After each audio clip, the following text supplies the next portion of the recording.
Minister for Global Environmental Affairs, Ministry of the Environment, Japan. Attorney Jonas R. Leones, Undersecretary for Policy, Planning and International Affairs, the Philippines. City mayors, national and subnational government representatives, international bodies, ladies and gentlemen, welcome to the 11th High-Level Seminar on Sustainable Cities. My name is Saifuddin. I'm representing Dr. Nagulendran, the Chair of ASEAN Working Group on Environmentally Sustainable Cities, and the Deputy Secretary General, Ministry of Environment and Water, Malaysia. Dr. Nagu will be moderating of this opening session of the seminar, and he will be joining us very soon. The high-level seminar is organized annually since 2010. This 11th seminar was originally planned in Manila, the Philippines, in March 2020, but because of the measures taken to address the COVID-19 pandemic, it is postponed and now organized fully online starting today, the 29th to 30th of September 2020. It is our great pleasure to have all of you in the opening session and hope to see you in the following thematic session and tomorrow's session. The high-level seminar is jointly organized by the Department of Natural Resources and Environment, the Philippines, Ministry of the Environment, Japan, and the ASEAN Working Group on Sustainable Cities and the ASEAN Secretariat. To begin with the seminar, I would like to invite Mr. Kondo Tomohiro, Vice Minister for Global Environmental Affairs, Ministry of Environment, Japan, to deliver the opening speech. Please, sir.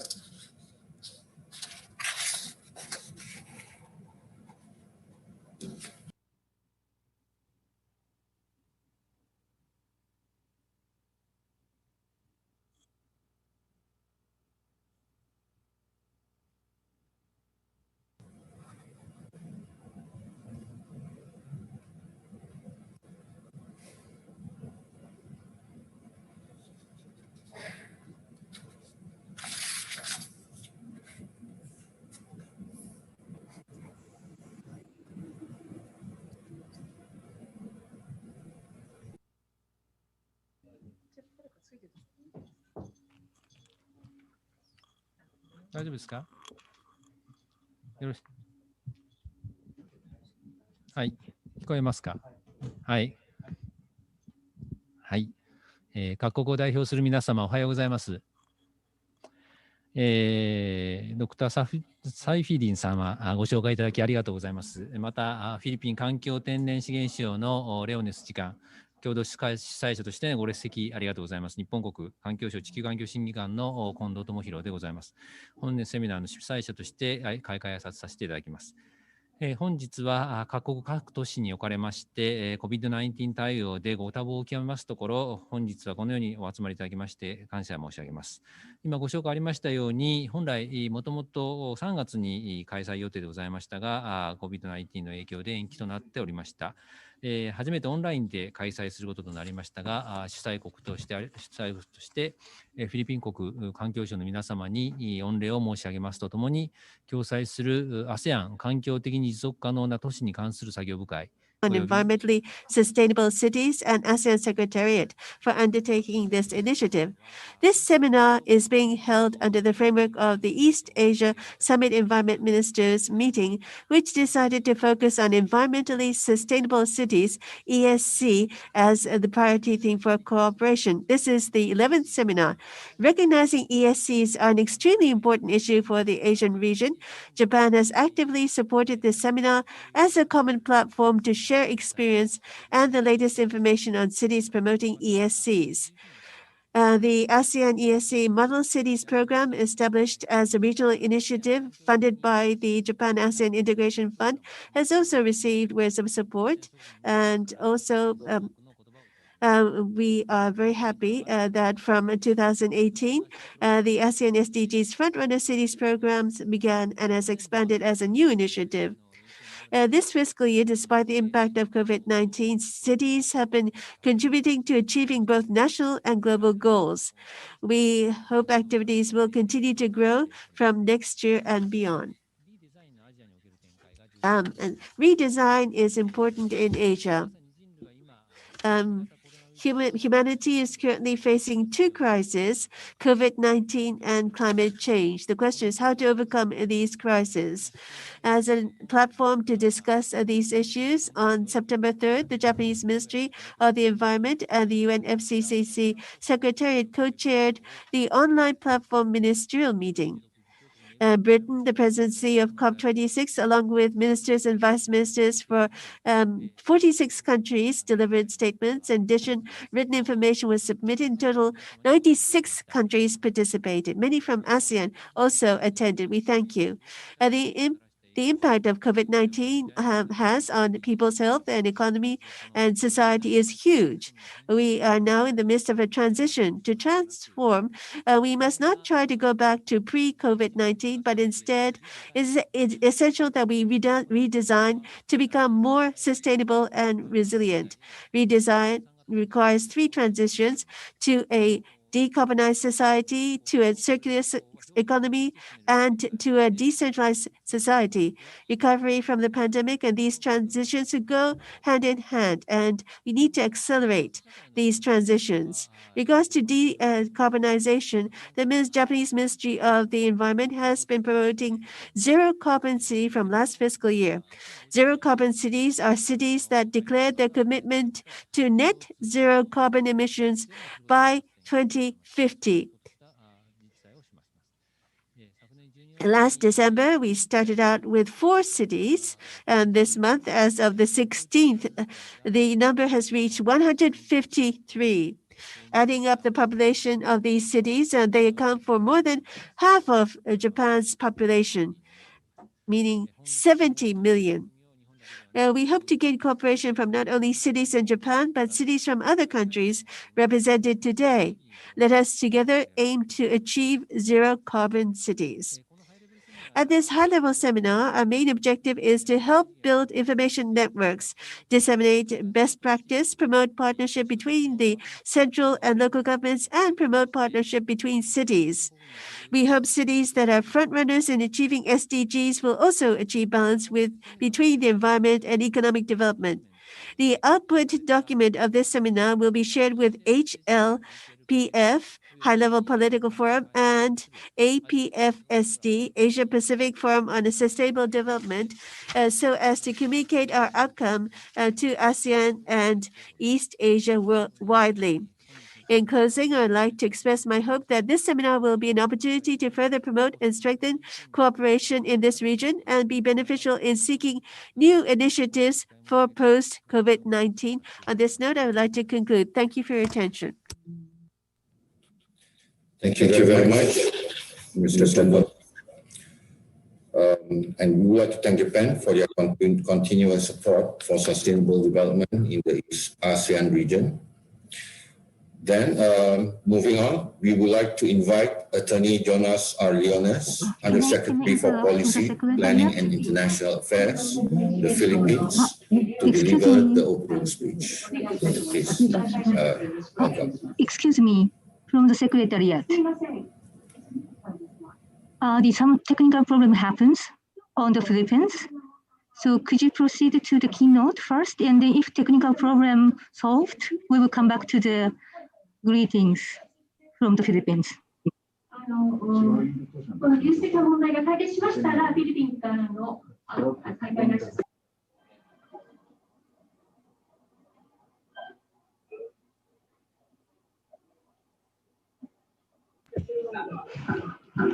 Mr. Safeden, could you introduce Mr. Katayama?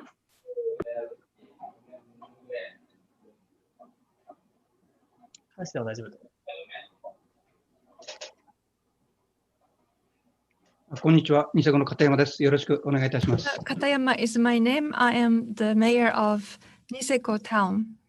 Okay, from the Secretariat, can I introduce Mr. Katayama, Kenya? Do we have Mr. Attorney Leones online? Can our secretary help to check if Attorney Leones is online, please?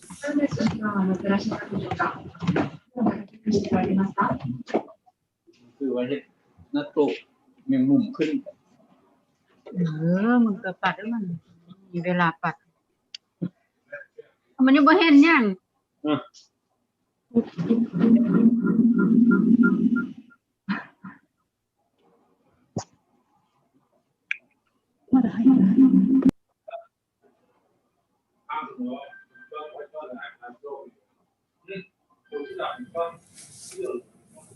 Okay, maybe we can have Attorney Jonas after we move on, after we have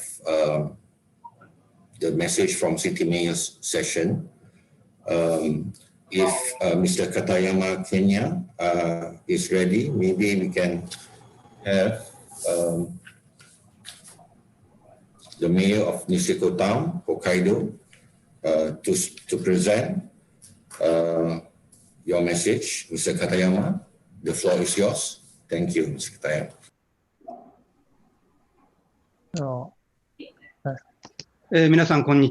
Good morning, everyone. I am Kenya Katayama, Mayor of Niseko Town of Hokkaido.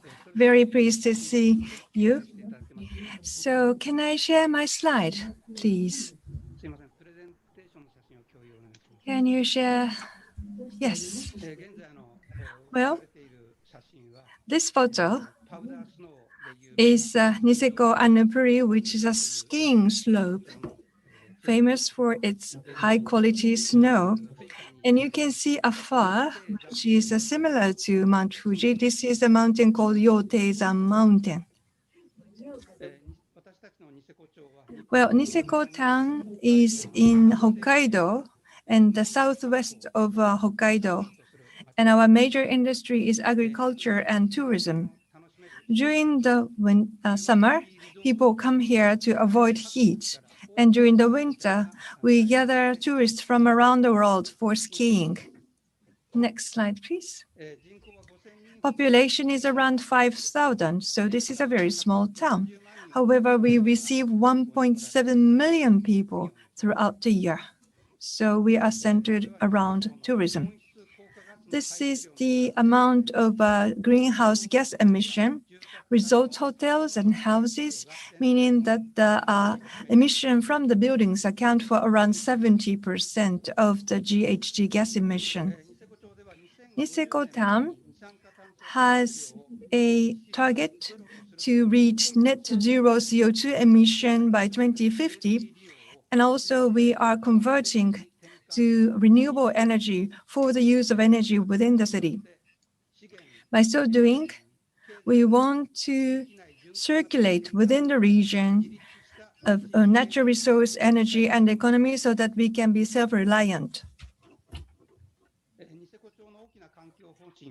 Our great policy is that we will introduce appropriate regulations regarding development, but also we solicit participation from the residents in order to preserve landscape and environment. So our idea is resident-led town building. And also we want to use energy from within so that we can reduce emission of GHG, so that we can reduce by 86% by 2050. So that's what we want to do.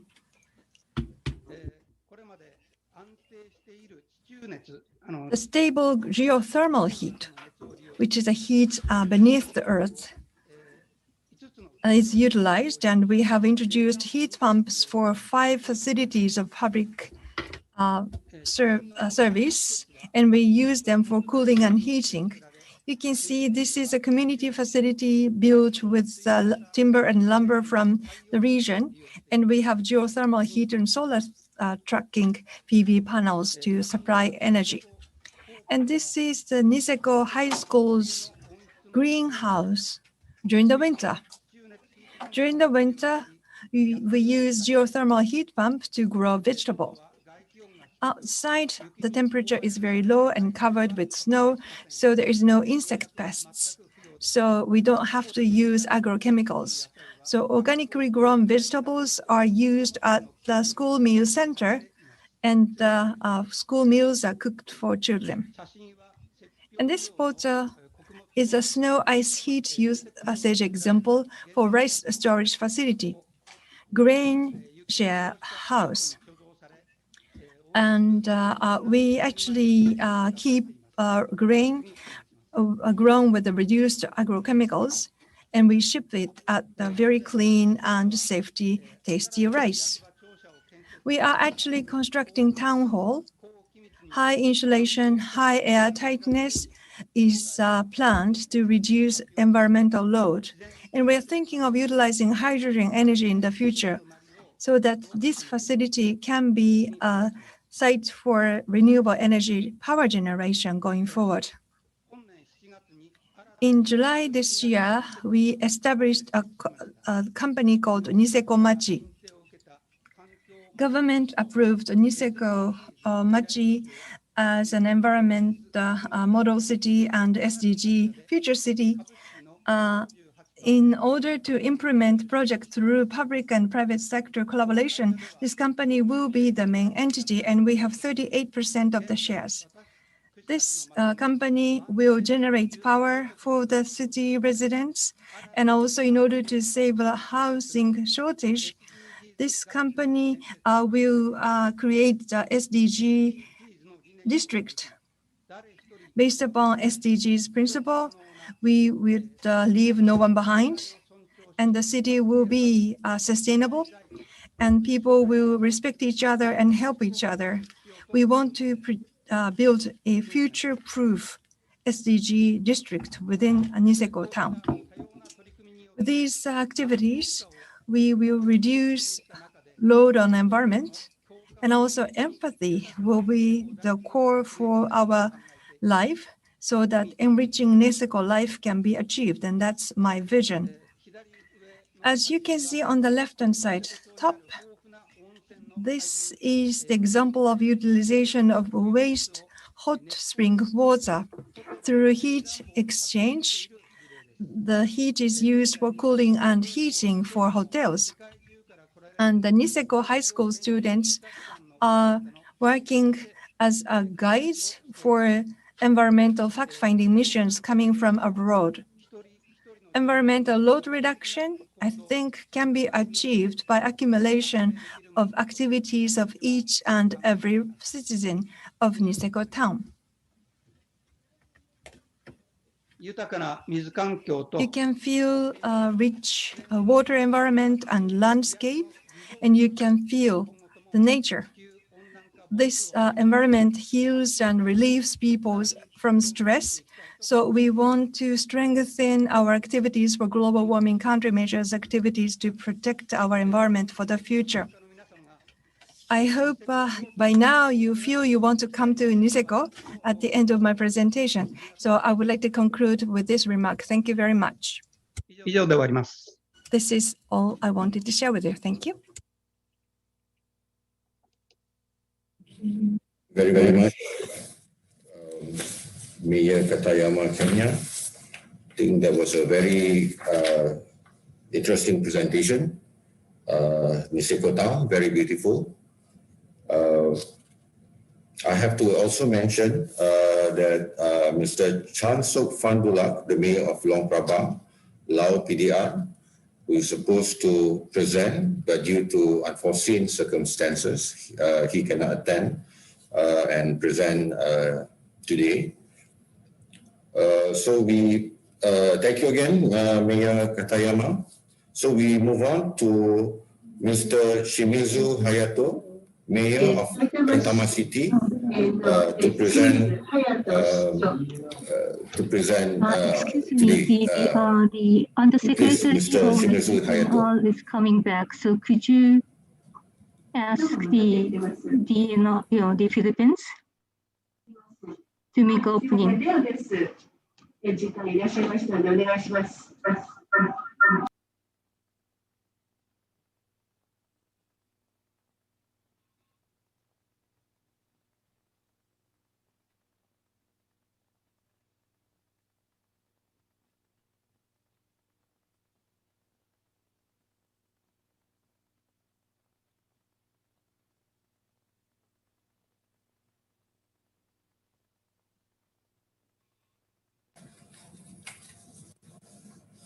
So do we have Mayor Shimizu online?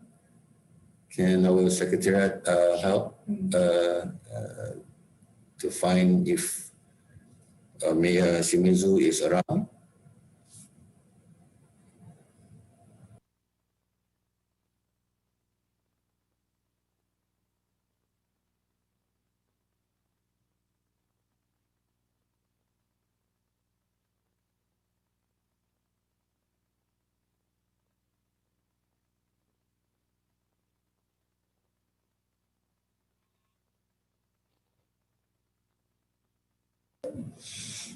Okay, I guess we have to move on to the next presentation. Maybe we can have Mayor Shimizu after this.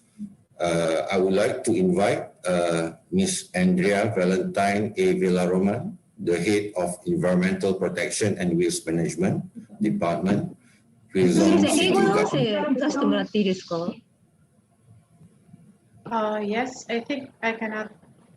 Ms. Andrea, you have. Yes, I'm here. Secretariat, can you please allow me to start my video?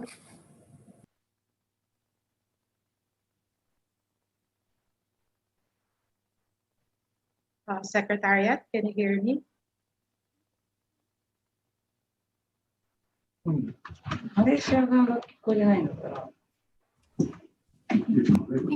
Guys, the sound problem with the... Hello, this is the Secretariat. Can you hear us? Yes, yes. Okay. Okay. For the chair, can I ask the the Philippines, the Undersecretary Leonos is now on.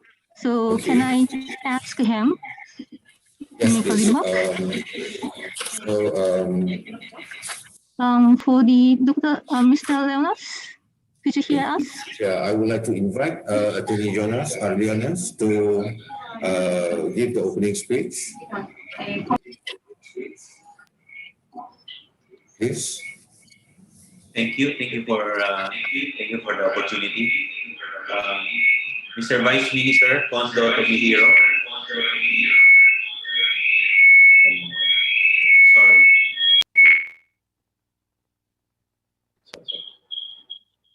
Mr. Vice Minister Kondo Tomihiro, distinguished resource persons, delegates,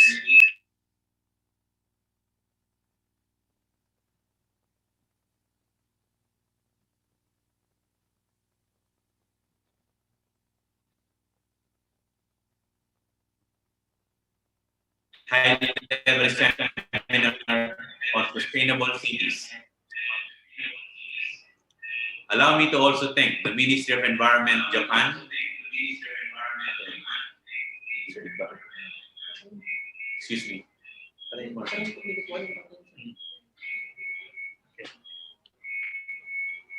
Through the Institute of Global Environment Strategies for organizing this activity, which is very important platform to advance sustainable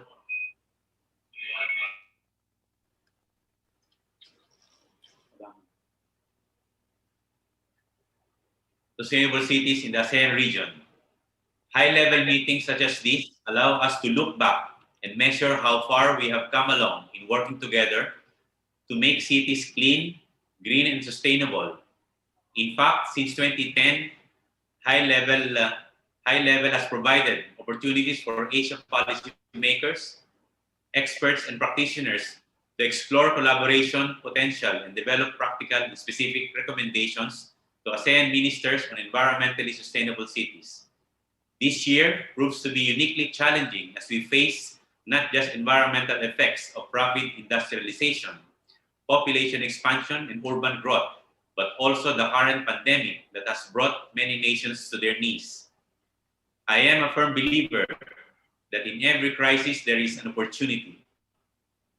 We cannot stop in our tracks when we have already gone a long way in managing the expansion of cities, address the current pattern of urbanization which have all agreed in the past 10 years is economically and environmentally unsustainable. With or without this pandemic, overwhelming burdens on our environment have always been present. Many are still left to grind in poverty and accept poor living conditions as a way of life.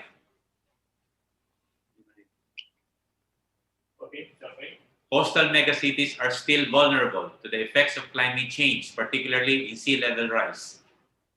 Now is the time for more than ever to advance our efforts to maintain has given us the opportunity to reshape cities and adapt the new reality. It has shown us the importance of discipline so as not to exacerbate the transmission of COVID-19 virus that will put risk to the health of our countrymen. The delivery of urban environmental services such as transportation, waste management, energy, provision, water supply have also proven to be more challenging during these times. We need to take this opportunity to rethink how we want to.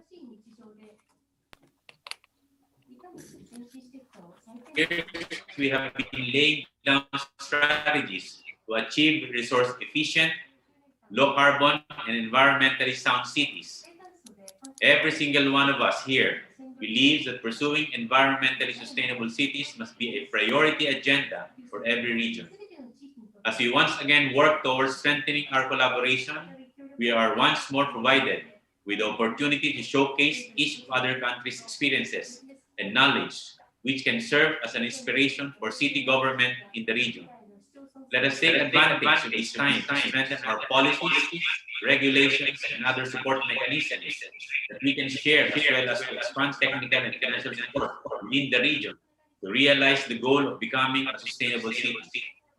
The initiatives that we will come out within the next 2 days will help provide cities within the region with the guidance they need to address the tremendous challenges they face today and in the future. May today be the start of a fruitful discussion among the delegates. Thank you all for joining us, and mabuhay ang lahat.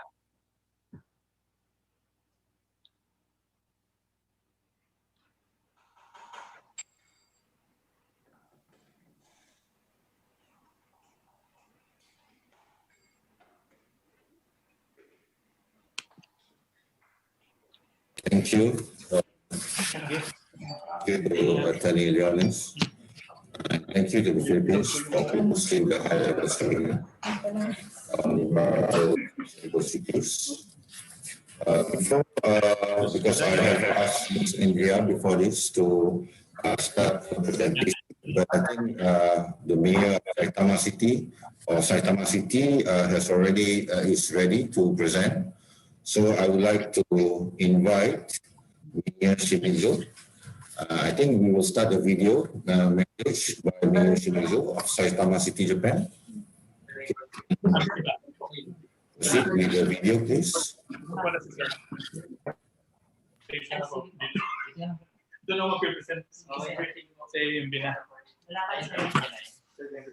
Okay na, paano nakaraos? Okay na yun. Understandable. Hello everyone. I'm Hayato Shimizu, Mayor of Saitama City. 増加のハイレベルセミナーにビデオメッセージという形で参加させていただき感謝 Allow します。 me to give greetings through the video. The influence of the COVID-19 is lingering on a global scale. At the online platform ministerial meeting on the 3rd of this month, Japan's Minister of the Environment, Koizumi Shinjiro, said the world is now facing two global crises, coronavirus pandemic and climate change. We have to confront these crises head-on by joining our forces and fully committing ourselves to tackling them. I did feel the same way and hope that cities around the world will be able to share this and work together to overcome these crises. Let me briefly introduce Saitama City to you.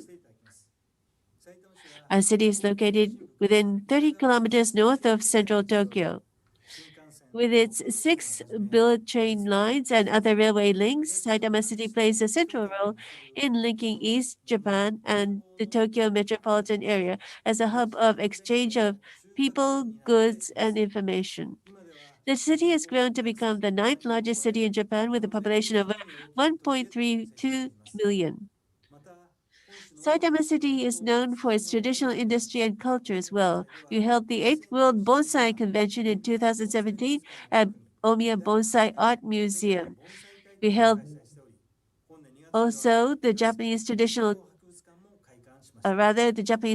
doll museum was also opened in Iwatsuki this February. Japan is often referred to be an advanced country, seeing aging of its population ahead of others. Our city's population is increasing, but by 2030, the population is expected to decline, and we will see rapid aging.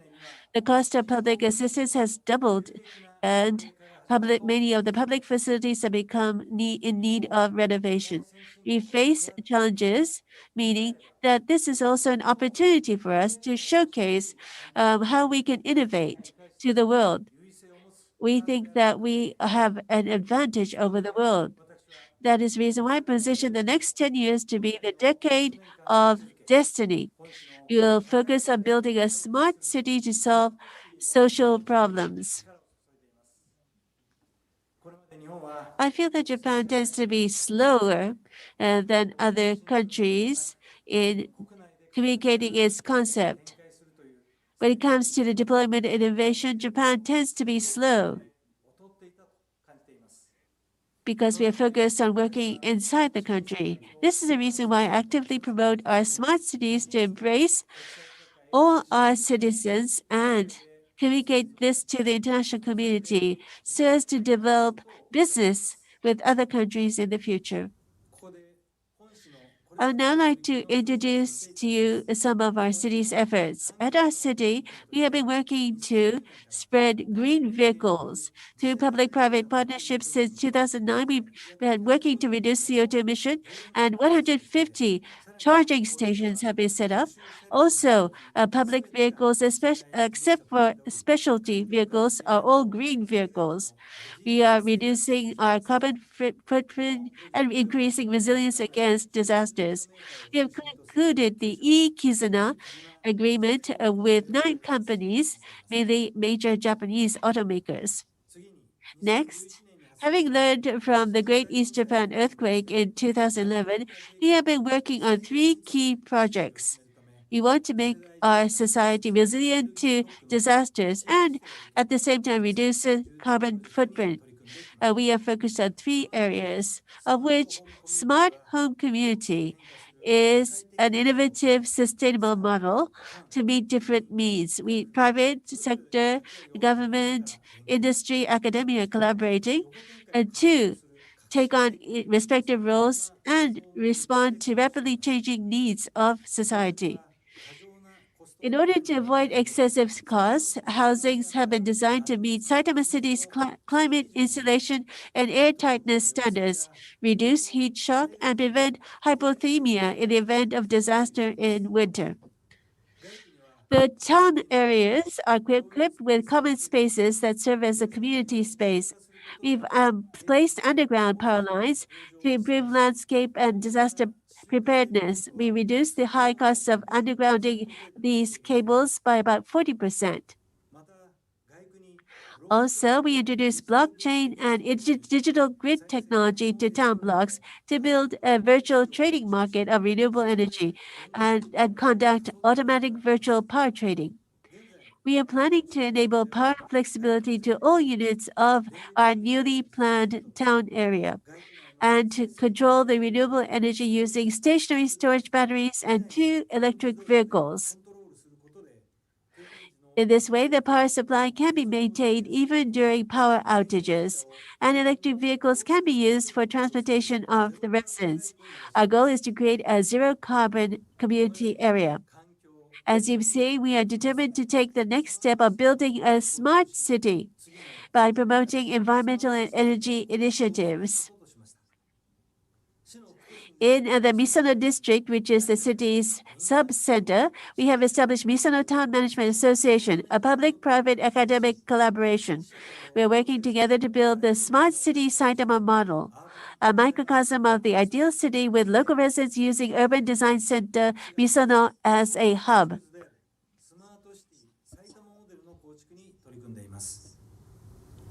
The characteristics of the smart city we are aiming for are to combine technologies such as IoT and AI and personal data on the basis of the common platform Saitama version. This is a common information infrastructure to provide information to citizens and improve QoL of citizens, and to promote efforts to regenerate local communities. I call it the Smart City Saitama model that brings people together. I believe that bringing people together will become an important element in the future, in any city, in any situation. As you've seen, Saitama City has been working as a front-runner to solve problems of cities, and these are problems that other cities will also face in the future. However, as I mentioned at the outset, it is not possible for a single local government to achieve climate change response and realize decarbonized society. It is important for cities around the world to work together to complement each other where there are deficiencies. To build a partnership among cities to solve our problems, Saitama City is planning to host a global summit in 2022. I'd like all of you to participate in this summit so that the knowledge and technologies of each city can be shared. And I hope that this will lead to major developments in the future. Lastly, I would like to express my appreciation again for this opportunity to talk to all of you. And on this note, I would like to conclude my message. Thank you very much.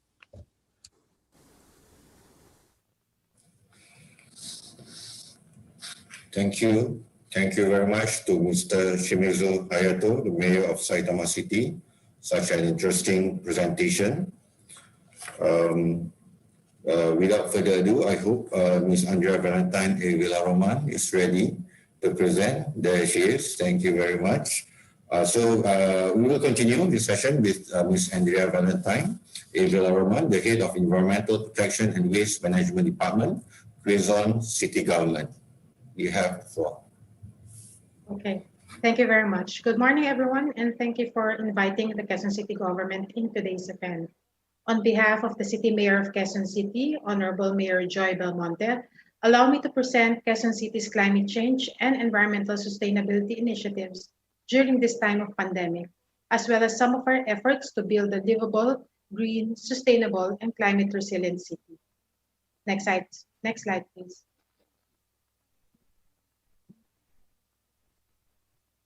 The COVID-19 pandemic has posed a tremendous challenge, given that we are the biggest city in Metro Manila in terms of land area and population. This crisis truly tested our resolve, and fortunately, we were able to prove that by working together towards a single vision, we could deal with the problems posed and succeed by thinking beyond conventional solutions. On the other hand, this is also an opportunity for the city to pursue a better normal. For us, achieving a better normal means pushing for behavioral change while considering the co-benefits and synergies in public health, environmental sustainability, and aggressive climate action. In Quezon City, even prior to COVID, it has always been people and planet first.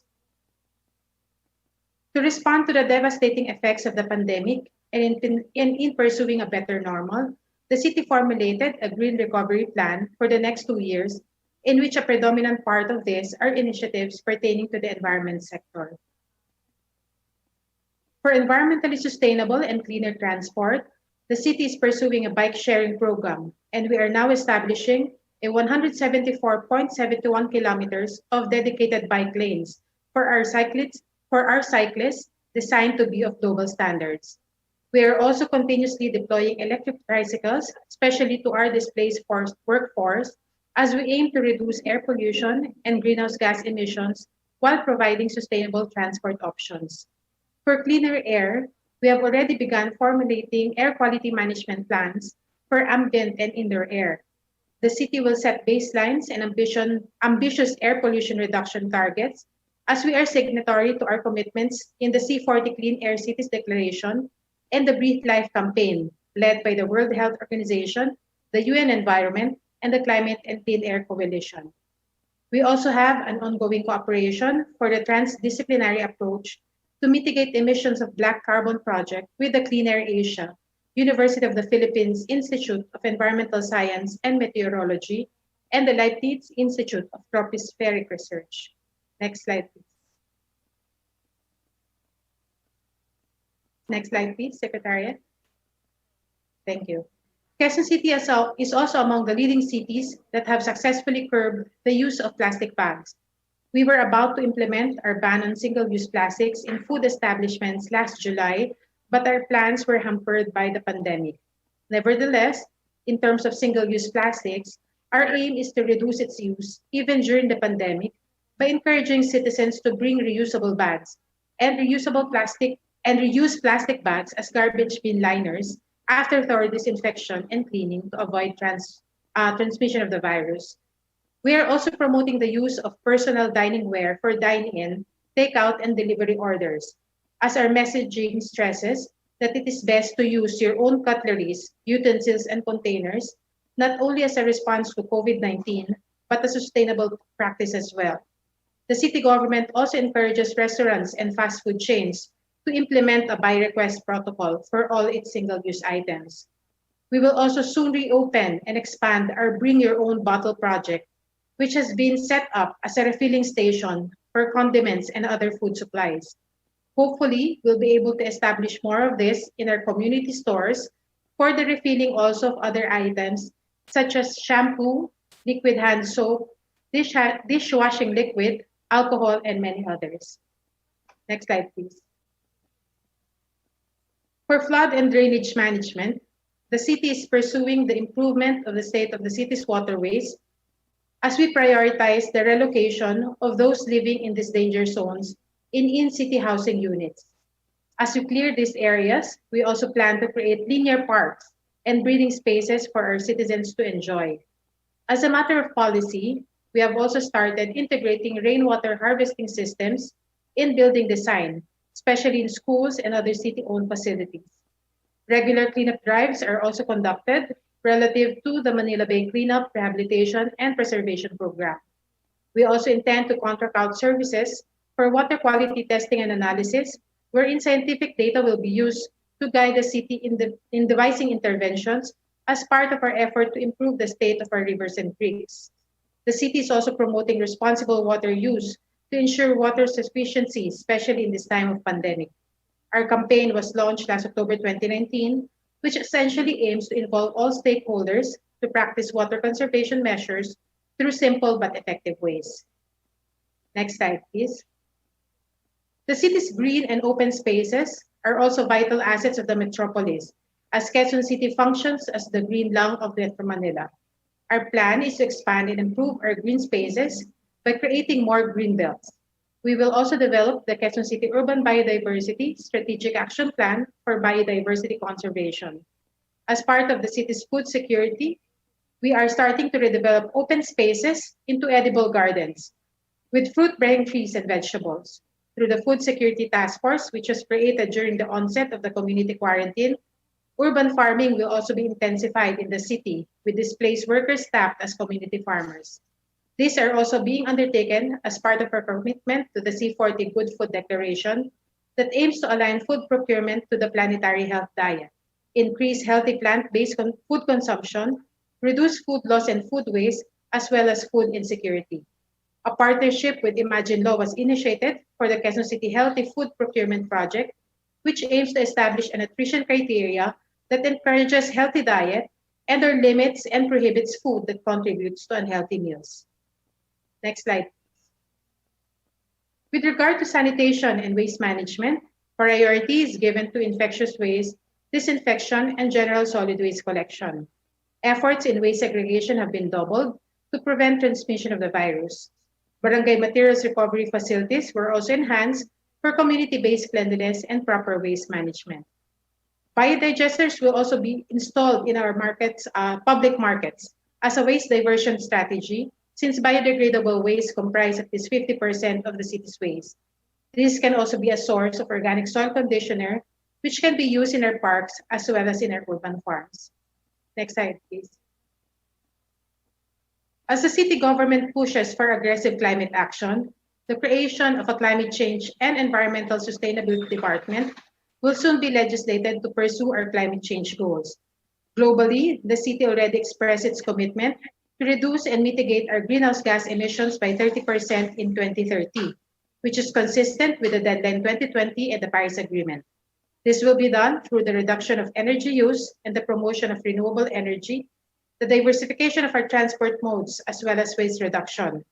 The Climate Change Department will also continue to increase the city's climate change resiliency by increasing the adaptive capacity for citizens, focusing on food security, water sufficiency, and ecological stability. We are also tasked to improve air and water quality, and we will also promote sustainable consumption and production and introduce a circular economy. As climate change and environmental education is a critical component for transformative action, our goal is also to create a well-informed citizenry through strategic awareness campaigns, multi-stakeholder participation, and inclusive climate action. Next slide. Quezon City is not alone in our pursuit for environmental sustainability, as we have excellent support from other countries and cities such as the Ministry of Environment, Japan, Osaka City, and IGES. For the past 3 years, we were fortunate to be given numerous technical assistance. Feasibility studies were conducted through Oriental consultants, which include solar power generation, energy efficiency improvement in factories, and energy efficiency improvement in the transport sector. For this year, feasibility studies are focused on air conditioning system and the installation of biodigesters. These are all significant and are being considered as we prepare our priority climate actions, moving towards a low carbon development. Thank you very much, and congratulations to the organizers of this event. Thank you very much, Ms. Andrea Valentine Villa Roman. Such an inspiring and interesting presentation. The presentations that we have heard just now in the messages from cities sought, sustainable and resilient cities in the new normal. Again, we had a very encouraging message from all the participant cities, where cities around the world are responding to climate change with climate change actions on their own. Cities also looking at renewables, being creative, and the use of technology in the form of smart cities approach. And this will further accelerate cities into sustainable low carbon cities. And I have to mention as well that cities also look at the use of energy as an area of importance. And we can see that cities prioritize in accordance with local needs. We see food security, action like urban farming, resilience, disaster management, and transport sector as one of the biggest contributors, which is a good action area which cities can replicate. So without further ado, I think we have to start and move on to the next part of the session, which is the inputs from international organizations and national governments. We have 3 presenters. We will start with Mr. Kurt Garrigan, the Chief Sustainable Urban Development Section, Environment and Development Division in the nation's Economic and Social Commission for Asia and the Pacific in ASCAP. Please, I invite Mr. Garrigan to present. The floor is yours. Thank you very much. And I will share my screen. Can everyone hear me okay?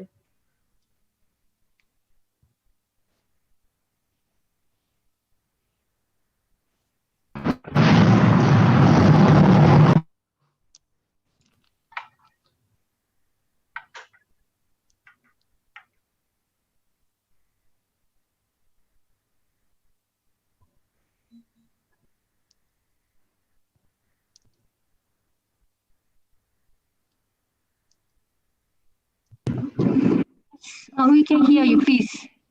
Proceed. Okay. Do you see my presentation?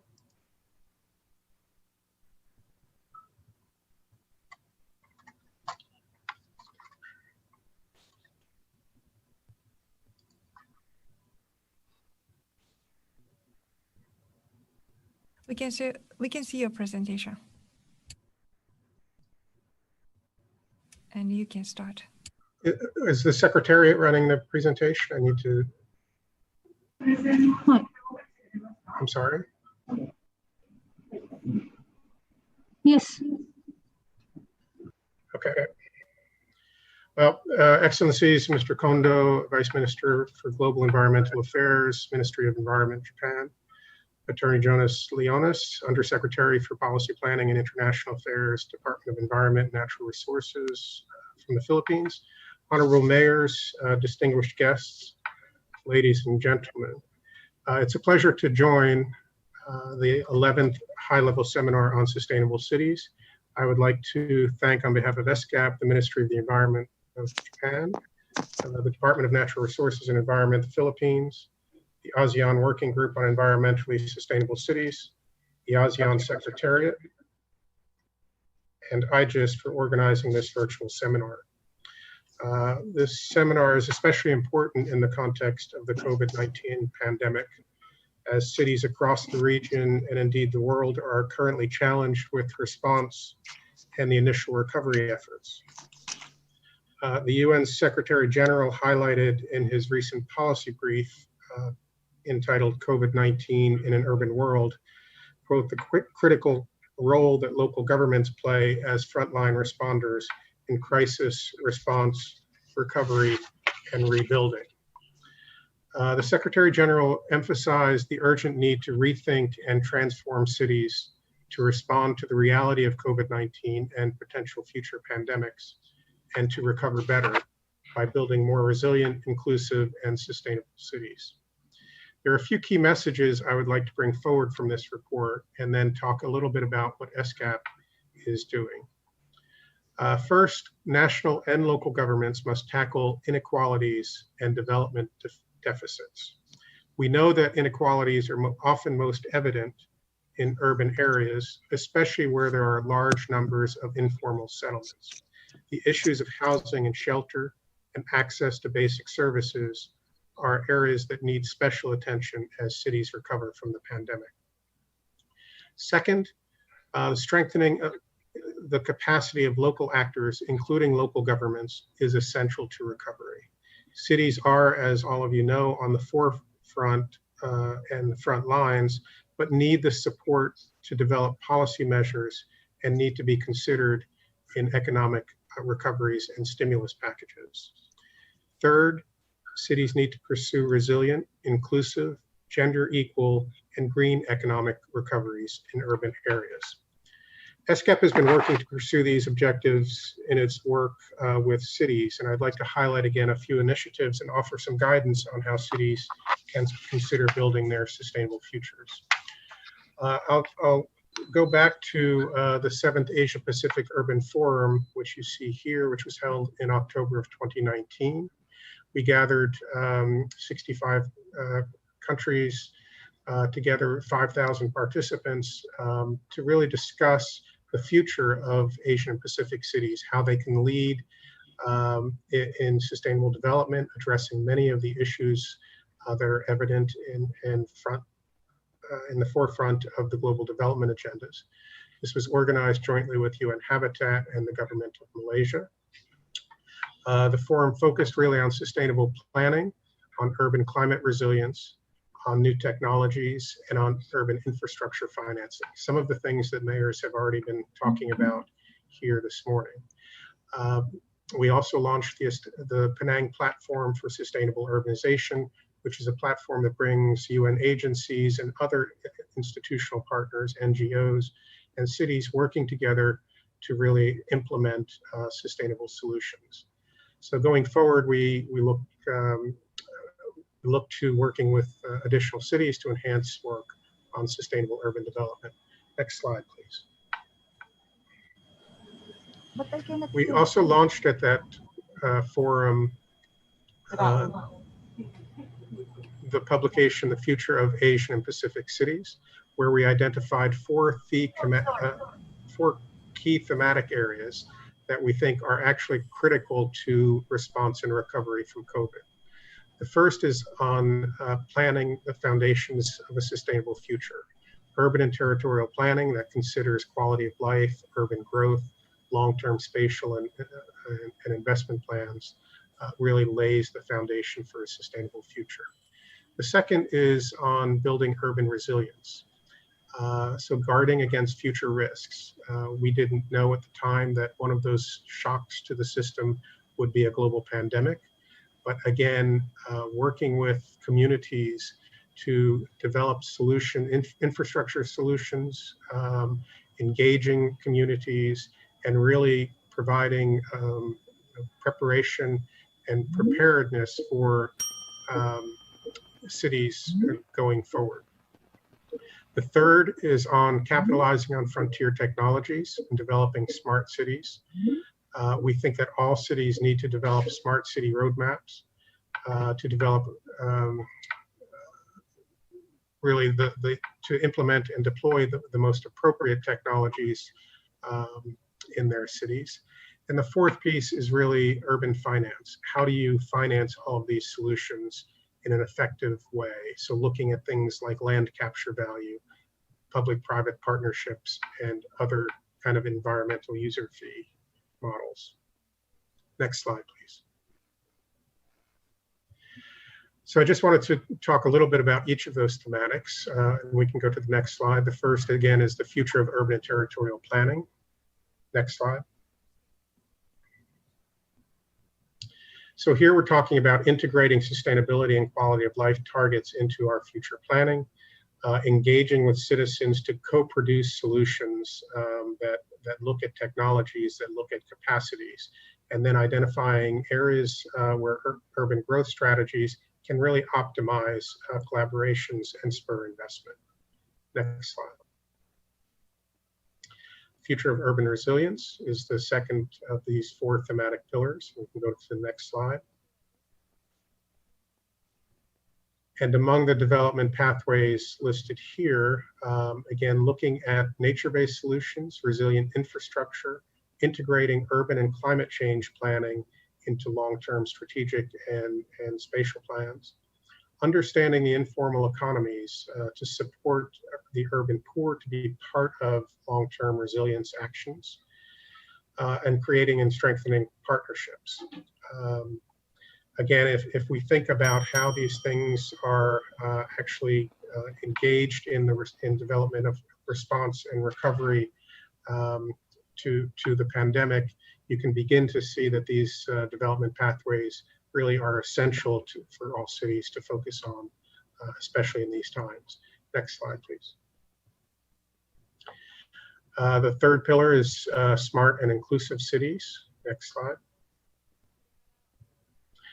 And this is where we talk about how do you leverage technologies to develop solutions.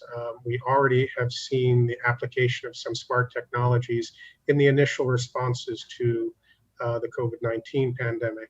But cities really need to identify what are the appropriate technologies going forward, both to plan for sustainable, resilient, and inclusive cities, but also to enhance their preparedness for future pandemics and stresses. Next slide.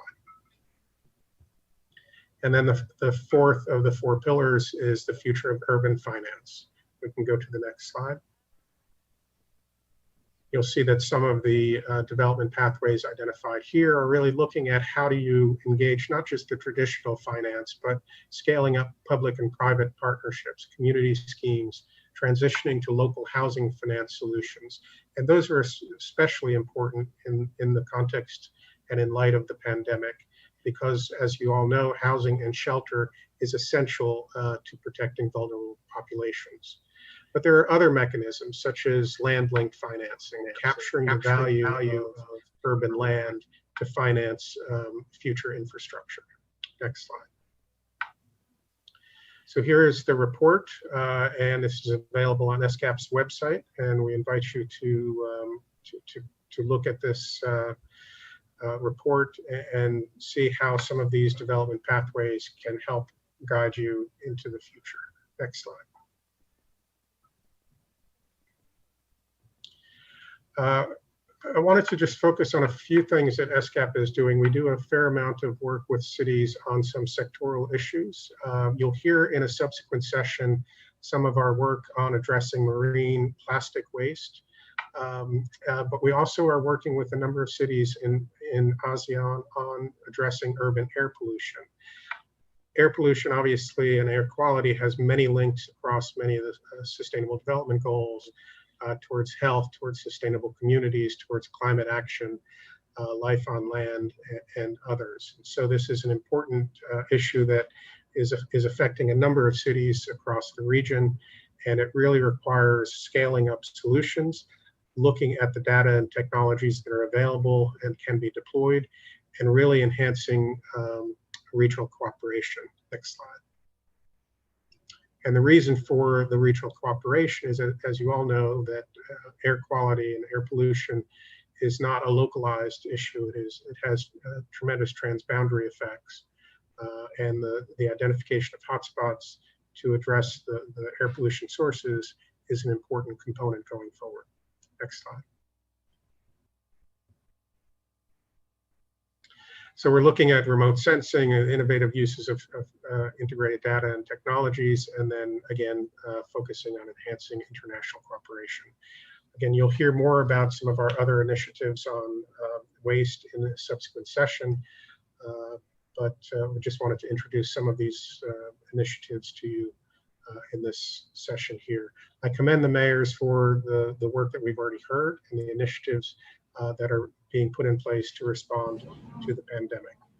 Next slide. So thank you all very much, and we look forward to the rest of the seminar. Thank you very much, Mr. Gergen, for the wonderful presentation. And I think that the report should be interesting to read.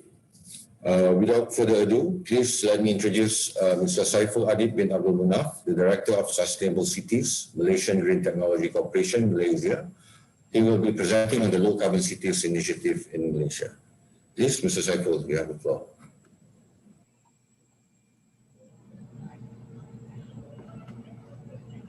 Okay, good morning and good afternoon to everyone.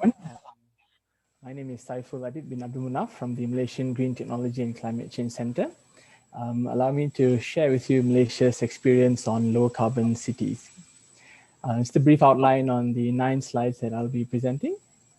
The Malaysian Green Technology and Climate Change Center is the lead implementing agency under the Ministry of Environment and Water, also known as CASA. And our role is to drive the green growth in Malaysia, to drive climate change mitigation actions in cities, and to drive climate resilience and adaptation. One of the key documents that is made our reference is the Green Technology Master Plan that sets out targets until 2030 for 6 key sectors. And some of the various programs and initiatives that are being carried out by the agency and the government includes the Expo Dubai, electric vehicle charging stations, energy efficiency programs, green technology financing schemes, green product recognition program, as well as the low carbon cities initiatives. So looking at low carbon cities, in 2011, we developed the low carbon cities framework together with the ministry, and it sets 3 objectives. One is to allow or to help cities measure their greenhouse gas emissions. The second is to guide the local authorities in how they can transform their cities into low carbon cities. And the third objective is to build up capacity within the local authority offices themselves. A second revision of the document was developed in 2017, and we are planning a third revision sometime next year. Back in July 2019, we introduced the LCC 2030 challenge. So under this challenge, we set a target of 45% emissions reductions for the cities to achieve by 2030. In order to achieve that, we have a target of establishing 200 low carbon zones within state capitals and urban areas, as well as having 1,000 low carbon partners within those zones by 2030. As of to date, we have got 22 local authorities throughout the whole country that are actively participating in this program.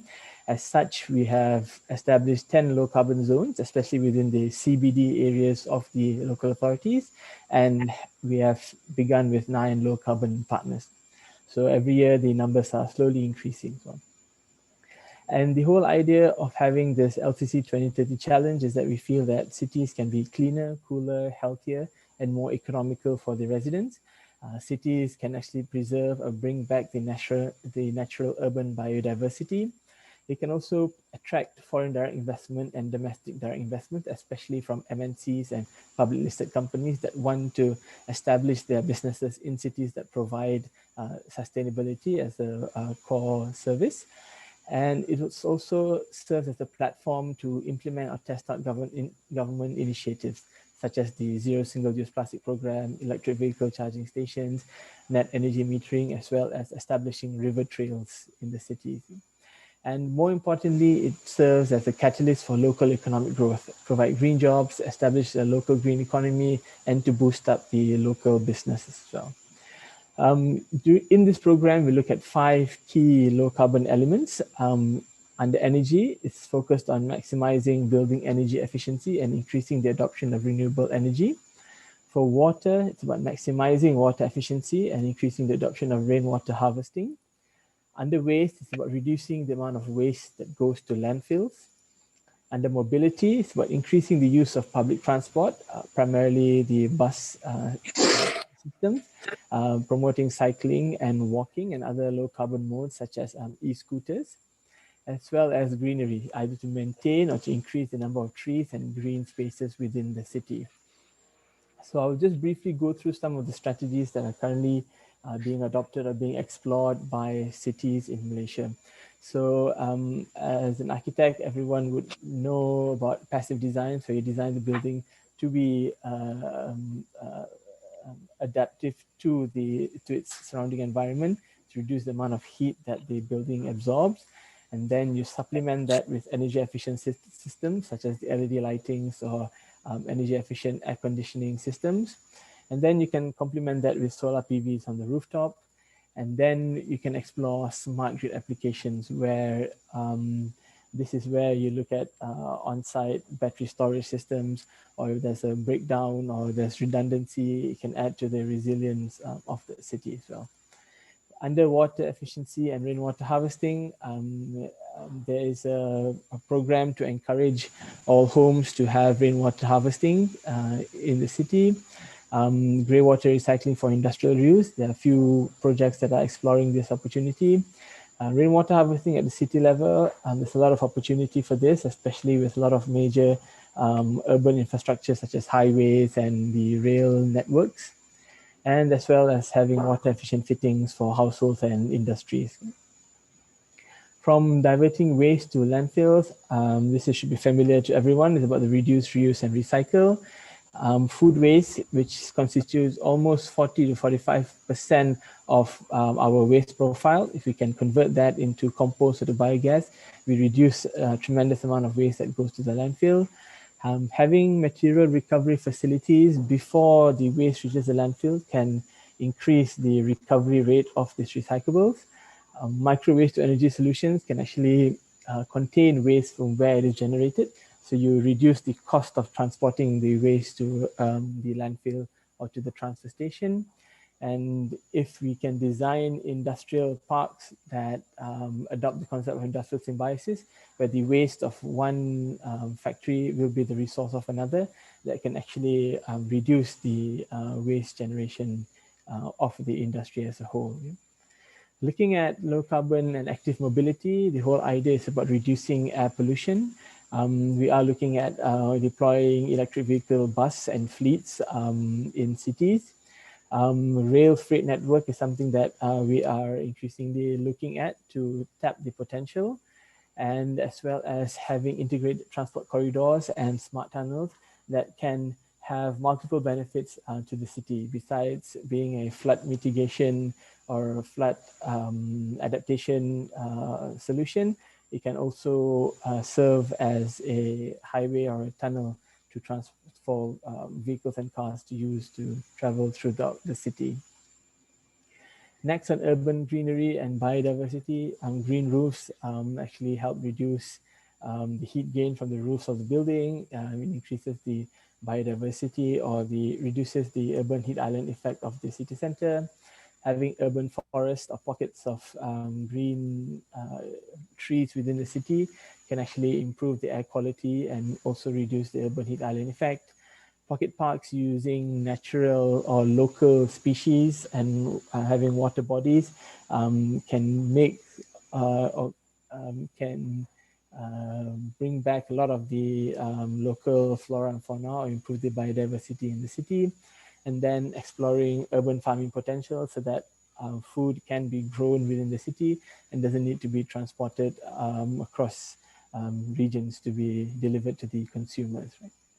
So just to give you a snapshot of what we have achieved so far, we have already established 10 low carbon zones within cities, and 7 more are on the cards to be designated or to be evaluated. 9 low carbon partners and 4 more are currently being evaluated. So far, we've got the involvement of 22 local authorities and 5 universities that are actively pursuing this low carbon activities. And we have managed to reduce a total of 61,841 tons of CO2 over the past 7 to 8 years. So the whole idea is to expand this to all cities throughout the whole country and possibly to look at the ASEAN region as well. If we could have a ASEAN 2030 or ASEAN level LCC 2030 challenge target, I think that would be very good and encouraging for the whole region to move our cities towards achieving its sustainable cities targets. So that's all for my presentation today. Thank you all very much. Thank you very much, Mr. Saiful, for sharing the initiative in Malaysia to support and encourage cities to take actions towards low carbon society. So the next presentation also touches upon the role of national government to promote sustainable and resilient cities. Now I introduce Dr. Pampimal Baraton, Director of Public Participatory Promotion Bureau, Department of Environmental Quality Promotion, Ministry of Natural Resources and Environment, Thailand. Please, Dr. Pampimal Baraton, you have the floor.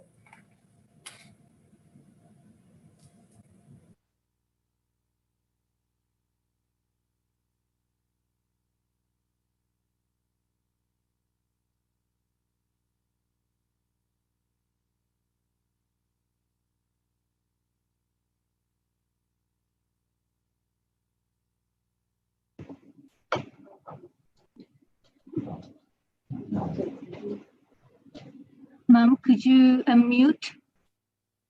Yeah,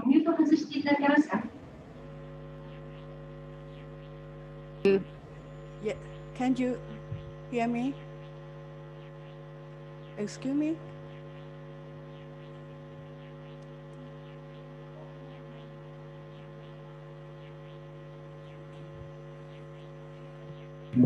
Yes, we can. Please. Okay, can you hear me? Yes, we can hear you. Okay, we will start, yeah? Please, my presentation, please. To share my presentation. Okay, that's right. Good morning. Good morning, ladies and gentlemen. I would like to share on the topic of the role of national coordination and policy implementation on environmental sustainable city of Thailand. Next, please. Next, please. Thailand launched the Clean City Initiative by adopt and integrate the policy from the global level, regional level, and national levels. For the global levels, as the SDG Goal 11, yeah, and together with the ASEAN Community Vision 2025 as the regional level policies. For the national level, we start from the 20th Constitution of the Kingdom of the Thailand, focus on conserve, protect, maintain, restore, manage, and use or arrange for the utilization of the natural resource, environment, and biodiversity in a balanced and sustainable manners. And the 20 years national strategy defines the strategy on eco-friendly development and growth, as well as the Master Plan 12 National Economic and Social Development Plan. Moreover, the Cabinet Resolution on 10 October 2017 assigned the National Implementing Agency for implement the Green City project in Thailand with the public participation, promotion, and target on one province, one Green City municipality. Next, please. For the Green City conceptual frameworks, by working with the local level of the capacity buildings on environmental sustainable management to become a provincial model green city and country model green city. And the winner of the Inventory Sustainable City Award was guaranteed by the trophy of the Her Royal Highness Mahachakri Sirinthorn, including upgrade to the ASEAN Environmental Sustainable City models through the regional and international cooperative program. Next slide, please. We established the 3 steps of Green City implementing process. For the first one, public participation promotion with 4P, public-private people partnership. We support to the local environment management, encourage the local authorities to implement the Green City indicators and create a local network for knowledge exchange and experience sharing. The second step, we develop tools for self-assessment and updating in sustainable environmental management together with promote the mechanisms in working toward environment sustainable city from the local level nationwide. For the last step, develop and upgrade the local environment management into the model city in ASEAN levels, reaching to international standards, as well as develop the international partnership. The next one, please. And for the tools and mechanism is moving towards environmental sustainable city. The first one, the Green City indicator, which is include 4 aspects and total 34 indicator is cover 3 pillars of the sustainable. It means the economics, social, and environments. Yeah. The first one is the city well-being, and the second one was the human well-being. The third one is the major one is the sustainable environment. In this aspect, the target on the abundant natural resource, adequate clean area, beautiful city landscape, appropriate waste and pollution management, inventory friendly lifestyle. And the last one is the good governance.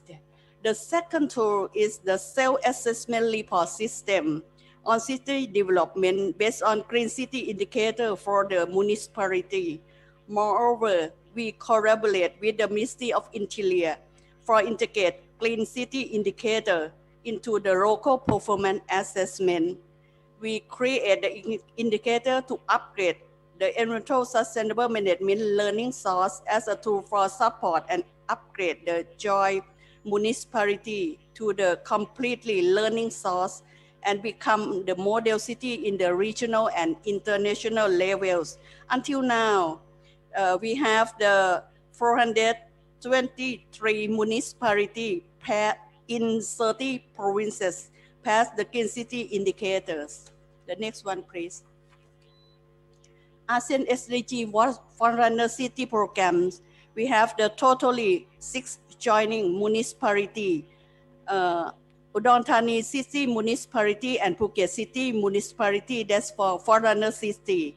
And for the ESC model is the Tak Kri Municipality, Vientiane, Ban Sang, and Chaman municipality, all focus on public participation promotion in urban environment sustainable management activities as community-based solid waste management and clean area conservation as the community forest conservation, tree registration, and carbon absorption calculation.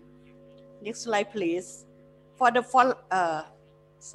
DUQP, what assigned as the national coordinator of Thailand, we organized the 2 national SDG workshops for understanding and enhancement on SDG, sharing experience on urban sustainable environment management, lesson learned, finding as well as challenge and suggestion on local SDG. The activities are the exhibition, brainstorming, panel discussion, and presentation. Participation is from the 14 municipalities joined with the ASEAN ESC's programs. The next one, please. For the progress of the Forerunner City, Udon Thani City Municipality, implement the community-based solid waste management in 7 pilot community and 6 pilot schools, and that can reduce the 10% of the waste and also affect to the increase of the total amounts of the waste recycling in the city, which is up to 30 tons per day. Furthermore, there are 650 households become a good practice on community-based waste management and develop 13 community-based waste management and learning source. For the Phuket municipality, 558 households, 11 schools, 331 private companies, hotel and restaurant, sorting or separate the urban solid waste at source. Besides, 6.6 tons per day of the organic waste can be reduced and used in various forms, such as animal feeds, fertilizers, and so on. Next slide, please. And for the ESCs, Vieng Thong Sub-District Municipality increased the area of the community forest total 5 square kilometers and established a community forest conservation group in communities and nearby, and create a community-based zero waste management rules, which is effective by reducing residual waste to disposal size less than 20%. And for Takri municipality, there are 100 households of the models communities, model of temple school participate in the community waste management. Totally, the volume of the waste recycling approximately 362 tons per day. Next slide, please. And for Ban Sang Sub-District Municipality, from the Green Area Conservation Activity, create a new database of big and local genetic tree in city of the local tree and plant conservation. And totally clean area is the 1.29 square meter, and its capacity of carbon absorption is 21,000 ton of the carbon dioxide equivalents. And for the Chaman District Municipality, there are 2 learning sources of the household-based waste management, and 200 households participate in waste separate with 2 tons per year of waste recycling, as well as establish the learning source on forest conservation and public clean area. The last slide, please. The way forward of the Green City, create and develop the network in all local levels, national and regional levels, support the innovation development, create the sub-model and institute in any area, promote the program's public relation as step of the blending, apply the ASEAN Environmental Sustainable City Indicator, capacity building on the sustainable environment management towards the ESC models, and use of the sales assessment report system as a self-evaluation tools for inventory sustainable city award preparation. The last one is to promote the ecological spatial plan as a tool for sustainable environment management and climate resilience management. That's all of my presentation. Thank you very much for your attention. Thank you very much, Dr. Pontimol Baraton, for the interesting presentation, which have shown that cities already taking action, and also cities are now guided by green indicators that actually allows citizens of cities to participate in many climate change action programs and activities. And now we have come to the end of the opening session. Apologies again on behalf of Dr. K. Nagulandran. Unforeseen circumstances, these things happen, so we are sorry. Apologies, and Dr. Nagu send his regards to all here. Mr. Kondo Tomohiro, the Vice Minister for Global Environmental Affairs, Ministry of the Environment, Japan. Thank you very much, sir, for your continuous support. And to Attorney Jonas R. Leones, the Undersecretary for Policy Planning and International Affairs, the Philippines, co-hosting the event. The organizers, IJES, ASEAN SEC, thank you very much for making this opening session a smooth one, a smooth event.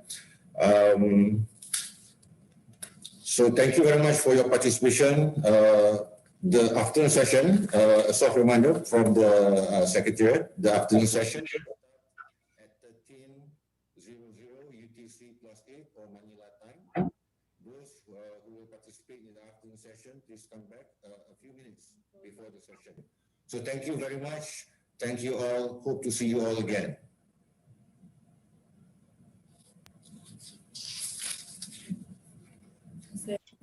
Thank you all. Thank you.